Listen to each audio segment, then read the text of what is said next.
કોળી સમાજને ગુલામ બનાવીને રાખ્યો છે। સૌથી વધારે ગુજરાતની અંદર જો વસ્તી હોય તો એ માત્ર ને માત્ર કોળી સમાજની છે। ભાવનગરમાં કોળી સમાજના સંમેલનમાં મોટી બબાલ થઈ હોવાના દ્રશ્યો જે છે તે સામે આવ્યા હતા। આ સભાની અંદર રાજુ સોલંકી અને બ્રિજરાજ સોલંકીને મંચ પર માઇક ન મળતા મામલો ગરમાયો હતો। તેમની સાથે જોવા જેવી થઈ ગઈ હોવાની પણ વાત ચર્ચાઈ રહી છે, કારણ કે રાજુ સોલંકી અને બ્રિજરાજ સોલંકી એ આમ આદમી પાર્ટીના નેતા છે।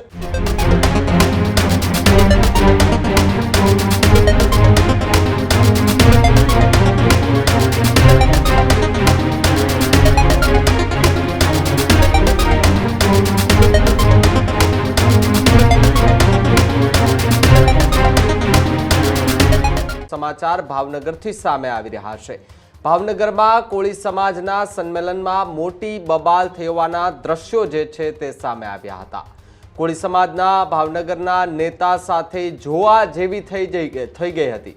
નવનીત બાલદિયાને ન્યાય અપાવવા સભાનું એક આયોજન કરવામાં આવ્યું, જ્યાં ભાવનગર પશ્ચિમ વિસ્તારમાં આ સભાનું આયોજન કરવામાં આવ્યું।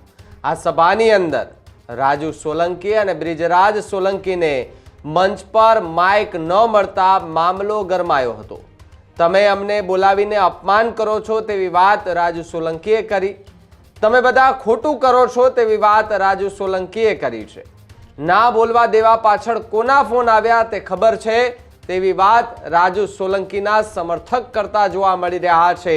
ત્યારે જાહેરમાં બબાલનો વિડીયો સોશિયલ મીડિયા પર ખૂબ વાયરલ થઈ રહ્યો છે। સ્ક્રીન પર આપને દ્રશ્યો દેખાઈ રહ્યા હશે કે જ્યાં કોળી સમાજના મોટી સંખ્યામાં આગેવાનો જે છે તે ઉપસ્થિત રહ્યા હતા અને કોળી સમાજના એ આગેવાન નવનીત બાલદિયા કે જેમના પર હુમલો થયો હતો તેને ન્યાય અપાવવા માટેનું એક આયોજન કરવામાં આવ્યું। આ આયોજનની અંદર મોટી સંખ્યામાં કોળી સમાજના આગેવાનો, કોળી સમાજના લોકો એકઠા થયા હતા, પરંતુ કેટલાક એવા ચહેરાઓ હતા કે જે આ સભાની અંદર નહોતા દેખાય, એટલે કે એમની બાદબાકી જોવા મળી હતી, એ નહોતા આવ્યા। પરંતુ જે નેતાઓ આવ્યા હતા તેમની સાથે જોવા જેવી થઈ ગઈ હોવાની પણ વાત ચર્ચાઈ રહી છે, કારણ કે રાજુ સોલંકી અને બ્રિજરાજ સોલંકી એ આમ આદમી પાર્ટીના નેતા છે। એ બંને ત્યાં પહોંચ્યા, મંચ પર સ્થાન મળ્યું, પરંતુ એમને માઇક ન મળતા એમને બોલવું હતું, સમાજ માટે વાત કરવી હતી, આક્ષેપો કોના ઉપર કરવા હતા એ તો ખબર નથી, પરંતુ એમને બોલવા ન દેતા મામલો જે છે તે ત્યાં ગ્રાઉન્ડ પર ગરમાતો જોવા મળ્યો હતો। અને આ જોવા જેવી થઈ તે દરમિયાન સમાજના કેટલાક લોકો ત્યાં આવી ચૂક્યા હતા, આગેવાનો સમજાવવાના પ્રયાસ જે છે તે કરી રહ્યા હતા, મામલો થાળે પાડવાની વાત કરી રહ્યા હતા। તે દરમિયાન પણ રાજુ સોલંકી અને એમના સમર્થકોએ ગંભીર આક્ષેપો લગાવતા કહ્યું હતું કે અમને ન બોલવા દેવા માટે કોના કોના ફોન આવ્યા એ ખબર છે। આ પ્રકારની વાત જે છે તે ત્યાં ગ્રાઉન્ડ પરથી જોવા મળી અને ભાવનગરથી જોવા મળી। ત્યારે રાજુ સોલંકી અને બ્રિજરાજ સોલંકીને મંચ પર માઇક ન મળતા ચર્ચાનો વિષય બન્યો છે। અને થોડા દિવસ પહેલા જ રાજુ સોલંકીએ બગદાણાની બબાલને લઈને વિડીયો બનાવ્યો હતો। એ વિડીયોની અંદર એમણે ગંભીર આક્ષેપો મયાભાઈ આહિર પર કર્યા હતા અને નવનીત બાલદિયાને ન્યાય અપાવવા માટેની વાત કરી હતી। પોલીસની કાર્યવાહી સામે પણ સવાલો ઊભા કર્યા હતા। અનેક ભારતીય જનતા પાર્ટીના નેતા અને સરકાર સામે ગંભીર આક્ષેપો કરતા રાજુ સોલંકી જે છે તેમનો લગભગ 20 મિનિટનો વિડીયો સોશિયલ મીડિયા પર ફરતો થયો હતો। જે બાદ આ સંમેલનનું આયોજન કરવાની વાત હતી કે ભાઈ 1 તારીખે સંમેલન થાય, ત્યાં મોટી સંખ્યામાં કોળી સમાજના આગેવાનો ઉપસ્થિત રહ્યા, પ્રકારની વાતો અને ચર્ચાએ ખૂબ જોર પકડ્યું હતું। એની વચ્ચે રાજુ સોલંકી, બ્રિજરાજ સોલંકી એટલે કે પપ્પા દીકરો ત્યાં પહોંચે છે અને દરમિયાન એમને માઇક ન મળતા બોલાચાલી થઈ હતી। જોવા જેવીના દ્રશ્યો જે છે તે સામે આવ્યા હતા। પહેલા એ વિડીયો જુઓ કે જેની અંદર રાજુ સોલંકી એ સમાજના આગેવાનો સાથે કયા પ્રકારની ચર્ચાઓ કરી રહ્યા છે અને પછી એમની પ્રતિક્રિયા સાંભળો કે એમણે ખુલાસો કરતા શું કહ્યું હતું।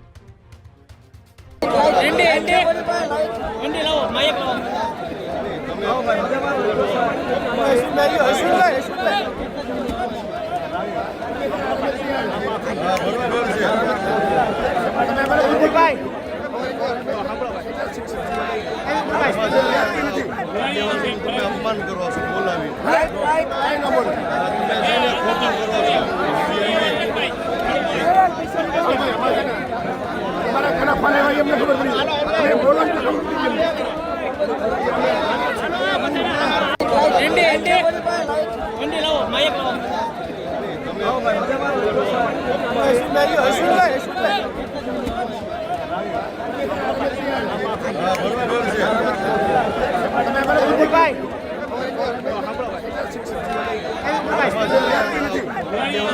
અપમાન કરો છો બોલાવી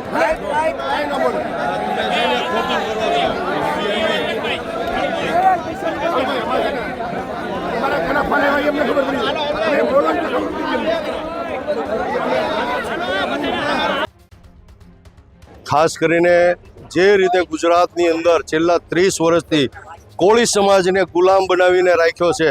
સૌથી વધારે ગુજરાતની અંદર જો વસ્તી હોય તો એ માત્ર ને માત્ર કોળી સમાજની છે. કોળી સમાજના મતથી આ સરકાર બને છે. આ ગાંધીનગરની અંદર સત્તા સ્થાને બેઠા છે. છતાં પણ ક્યાંક ને ક્યાંક છાસવારે સમગ્ર ગુજરાતની અંદર ખૂણે ખાજરે કોળી અને ઠાકોર સમાજ સાથે અન્યાય અને અત્યાચાર થઈ રહ્યો છે. ત્યારે હવે કોળી સમાજ સાખી નહીં લે. કોળી સમાજ હવે આ સરકારે હદ વટાવી છે, અધિકારીઓએ હદ વટાવી છે અને અન્ય અસામાજિક તત્વો છે એ કોળી સમાજને રંજાડતા હોય, એની ઉપર અત્યાચાર કરતા હોય, છતાં પણ કોળી સમાજને ઠાકોર સમાજને ન્યાય નથી મળતો. આ ન્યાય માટેની આ લડત હતી, આ લડાઈ છે અને એની અંદર સમગ્ર ગુજરાતની અંદરથી 33 જિલ્લામાંથી અનેક કોળી સમાજના સંગઠનો, વિવિધ સંગઠનો, મંડળો, સામાજિક અને રાજકીય આગેવાનો આજે આ ન્યાય સભાની અંદર ઉપસ્થિત હતા અને એક જ આકલ સાથે કે આજ પછી ગુજરાતની અંદર અન્યાય સહન કરવામાં નહીં આવે. રાજુભાઈ, બીજા જે દિગ્ગજ નેતાઓ છે એ પણ સભાની અંદર આવ્યા હતા. ખાસ કરીને મારી દ્રષ્ટિએ તમામ નેતાઓએ અહીં આવવું જોઈએ, આ સભાની અંદર આવવું જોઈએ. કારણ કે કોળી સમાજ ઉપર થતા અન્યાય અને અત્યાચારની આ ન્યાય સભા હતી, ન્યાય મેળવવા માટેની સભા હતી.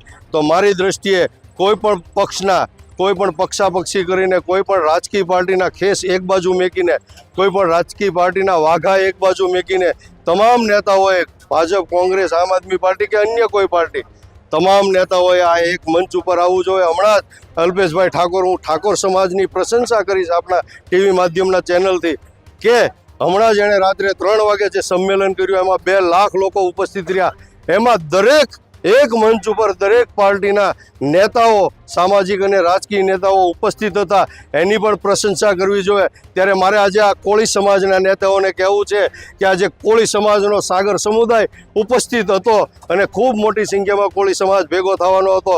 તો તમને કોનાથી ડર છે, કોની બીક છે?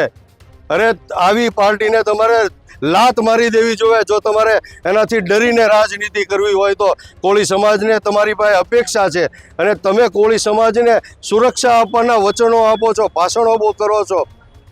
તો તમે જ્યારે કોળી સમાજને જરૂર હોય ત્યારે તમે મોઢું ફેરવી લ્યો છો.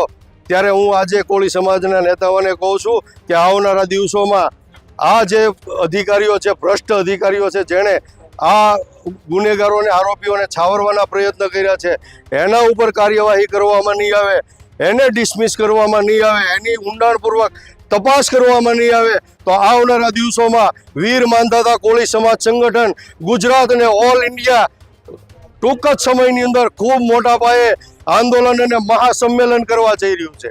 રાજુભાઈ, મંચ ઉપરથી આજે આપણે તમને બોલવાનું એ બરાબર. હવે અહીંના આયોજકોએ નક્કી કર્યું હશે એની વ્યવસ્થા પ્રમાણે કે ભાઈ જે લોકોએ અહીંયા સ્થાનિક કાર્યકરો હતા એની જે ટીમે આ સંચાલન કર્યું છે એ લોકોને જ બોલવાનું હશે. મારે એનાથી કોઈ મતલબ નથી. મારે તો આ સમાજ મારા દિલમાં છે. હું અહીંયા આવ્યો, મારે તો સમાજની વચ્ચે અહીંયા ઉપસ્થિત રહેવાનો મોકો મળ્યો અને આ ન્યાય યાત્રામાં મને અહીંયા સ્ટેજ ઉપર શેર કરવાનો મોકો મળ્યો. એ બદલ તમામ આયોજકોનો હું ખૂબ ખૂબ આભાર માનું છું અને આવનારા દિવસોમાં વીર માંધાતા કોળી સમાજ સંગઠન દરેક ક્ષેત્રે આખા ગુજરાતની અંદર ક્યાંય પણ કોળી સમાજ કે ઠાકોર સમાજ કે અન્ય પછાત સમાજ કે 18 વર્ણ સાથે ક્યાંય અન્યાય થશે તો વીર માંધાતા કોળી સમાજ સંગઠન ગુજરાત હંમેશા એની પડખે ઊભા રહેશે અને મજબૂતાઈથી એની સાથે લડાઈ લડશે.